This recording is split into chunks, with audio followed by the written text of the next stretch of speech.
My understanding that Will is now thinking about coming out as bisexual. Them knowing all the information that I have, Will is thinking about making a statement of him being bisexual. That shit was funny. He thought that Jada and Will was coming on too strong to Jennifer, making advances.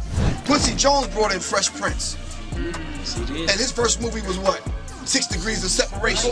So it seems like Will Smith is finally sharing his side of the story about the rumors that he and Diddy engage in gay rituals, and let me tell you, the plot twist is insane. Apparently, Quincy Jones allegedly initiated Will Smith into a club by luring him with promises of fame and money, but once he got initiated into the club, he couldn't leave without significantly ruining his career. So now he and Diddy have to continue the tradition and initiate other young male artists. The craziest part is there are reportedly so many male Hollywood A-listers in this club, some of whom were also lured into it by Quincy Jones.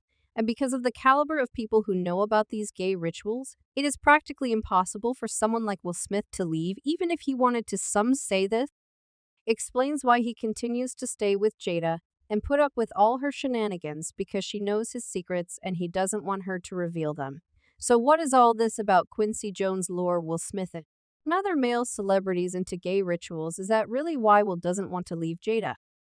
Wait outside of Turkish baths for him. You know what they do in the Turkish baths? No, I don't. Oh, you don't? Okay.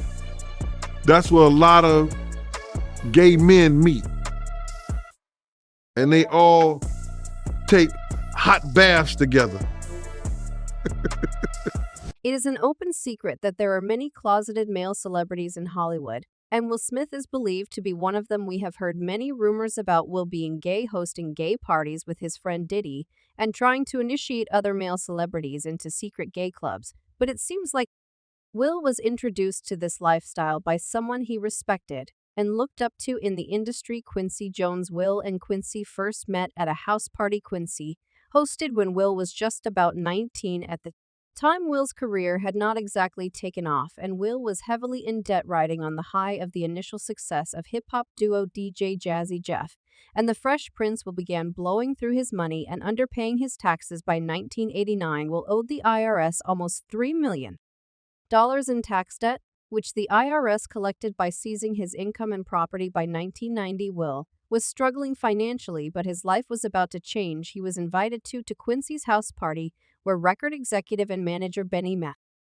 Dinah introduced Will to Quincy and pitched him the idea of a sitcom built around Will's Fresh Prince persona. Quincy made Will audition for the role right there, and he was so impressed by Will's performance that he immediately decided to accept the proposal. That same year, Will signed a contract with NBC for The Fresh Prince of Bel-Air, launching his acting career. However, some people believe that the story was not so straightforward, because when it comes to Hollywood, everything comes with several rings attached. There have been rumors that after Will auditioned for Quincy, Quincy asked for a little extra something. If you know anything about Quincy Jones, then you must have heard rumors that he is the OG gay gatekeeper in Hollywood, who throws secret parties where older executives can mingle with upcoming actors and singers and turn them. Also, Quincy has faced his fair share of SA accusations. A few years ago, rumors started spreading that Quincy essayed singer and songwriter Tevin Campbell Ho came out as gay in 2022. Tevin has slammed those rumors several times, saying Quincy never essayed him. Still, it didn't do much to stop people from believing it, mainly because Benny Medina also introduced Tevin to Quincy, and Tevin made his debut on Quincy's singly Tomorrow, a Better You Better Me. Will even disclosed in his autobiography that Tevin was at that house party where he auditioned for Quincy. He wrote, "By the time I arrived, the party was on full bang. Everybody was there, from Steven Spielberg to Tevin Campbell, Stevie Wonder, and Lionel Richie were arriving. As I pulled up, that was too much for me. I knew I didn't belong here." Now, this doesn't prove anything, but Quincy's ESS allegations don't stop at Tevin Campbell. He allegedly molested Tupac when Tupac was dating his daughter Kadada. Jones sources say when Tupac and Kadada were dating, Tupac was planning to leave Death Row Records and signed with Quincy's label Quest Records. However, this plan didn't work out because Quincy allegedly threw Tupac off by making an indecent proposal to him. Go back and go online and read where Tupac said, he was asked by Quincy Jones to fuck in the ass. When Tupac said no, that's when Tupac was marked for death. Why? Because Tupac was engaged to Quincy Jones's daughter. Quincy Jones's daughter was best friend was Aaliyah. Aaliyah was engaged to Dame Dash. Now, if y'all follow these people back, all of them either died or was broke. Tupac allegedly revealed this in an interview with Angie Martinez, which, although still online today, has been heavily censored. The original interview was reportedly about 2 hours long, but the uploaded version is just about 12 minutes long. Angie's reason for refusing to release the full interview was that Tupac said some things that she believed would escalate the East Coast-West Coast beef. But it is believed that apart from talking about the beef, Tupac also dropped some bombshell allegations again. Quincy Jones, apparently that part of the interview was released shortly after Tupac's death, but quickly erased from the internet, but not before some people could hear Tupac explicitly saying he cut Quincy off because Quincy was moving to him. Interestingly, some industry insiders seem to have proof that Quincy really did try to get with Tupac. For example, rapper Professor Griff once claimed that Quincy had Tupac marked for elimination after Tupac declined his advances.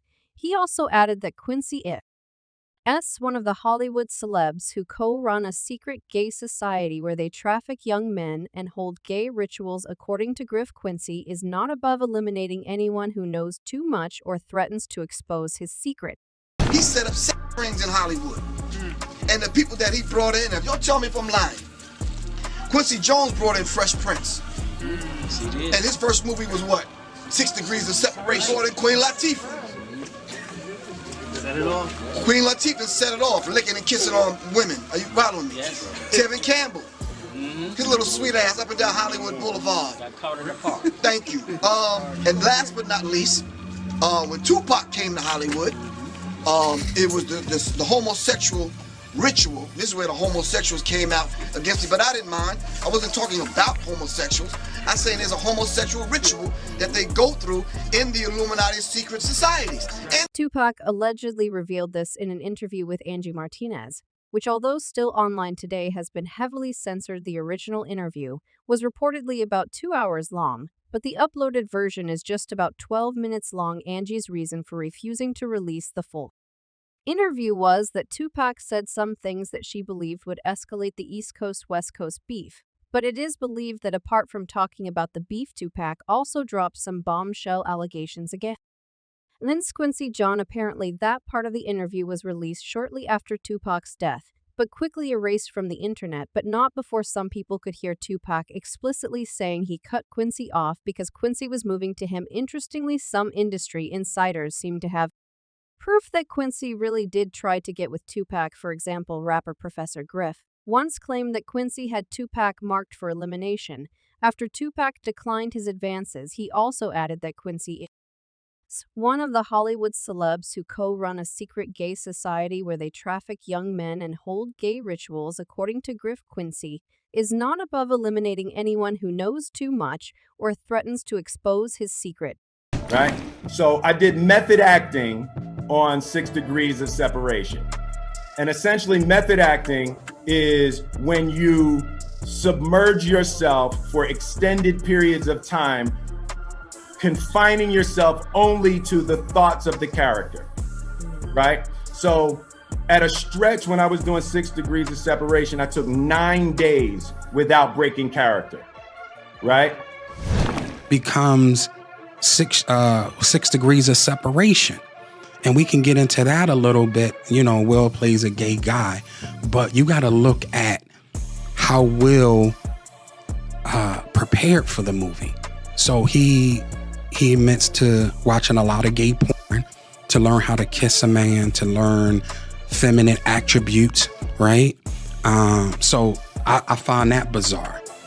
They flew him out to Europe to watch live sex shows, right? And I'm like, yo, this, like, I'm from Philly, so I'm just like, yeah, this is he's going in. He's, in his mind, he has to know how a gay man interacts with people, talking, mannerisms, getting ready for a love scene with another man. Griff then suggested that Will Smith was one of the men in Quincy's society, pointing out that Will's first role was in 6 Degrees of Separation, where he played a gay con artist. Will once talked about how he was initially asked to kiss his co-star for the film, but he declined because he wasn't sure how his friends and family would see him afterward. All right, I open the door to Dwayne's dressing room, and that's when I see Dwayne and having anal sex with Will. Let me process that for a second. Who was on top? It wasn't a top. There was a couch, and Will was bent over on the couch, and Dwayne was standing up, killing him. Murder.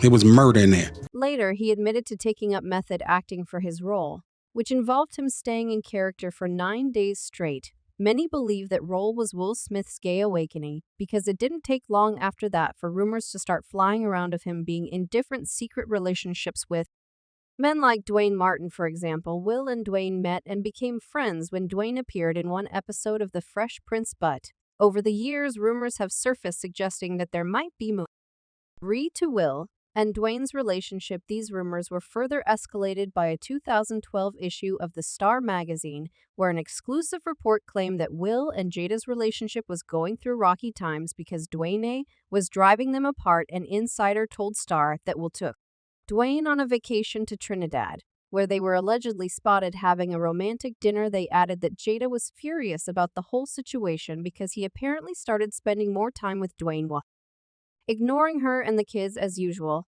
Will laughed the rumors off, and Dwayne said they were nothing but lies, but then Will's ex-personal assistant brother Bal had something shocking to say about it. He claimed he once walked in on Will and Dwayne going at it in the dressing room.